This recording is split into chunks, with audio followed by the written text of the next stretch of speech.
We're asking the question, is reopening Arizona enough to save our economy and the tens of thousands of Arizonans who have lost their jobs due to the pandemic?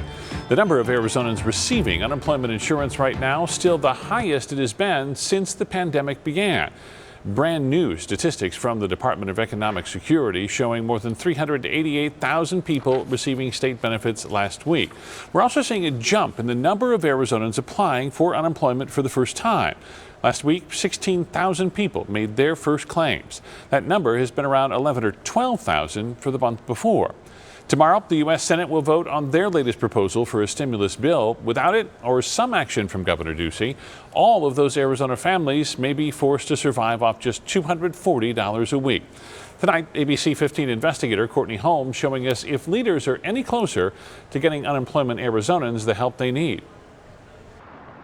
In the simplest of terms, Arizonans would get exactly what they're receiving right now. $300 in federal benefits that would last through December 27th. Far less than the weekly $600 payments and the $1,200 stimulus checks in the HEROES Act that the House passed back in May.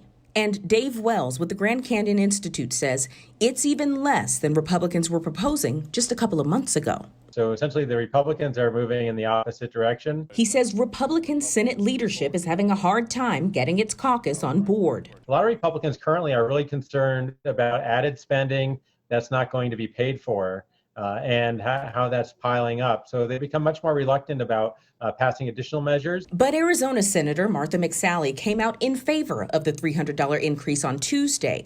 In a statement to ABC 15, she called on all members of the Senate to support it. But Wells doesn't expect the measure to even have enough of her Republican colleagues' support for Thursday's vote. While he's confident the parties will meet in the middle eventually, Arizonans will likely be living on less than $1,000 a month before that happens. And that's simply not something they can survive on long term. It's going to cause great devastation, even if they get paid back later. Courtney Holmes, ABC 15, Arizona.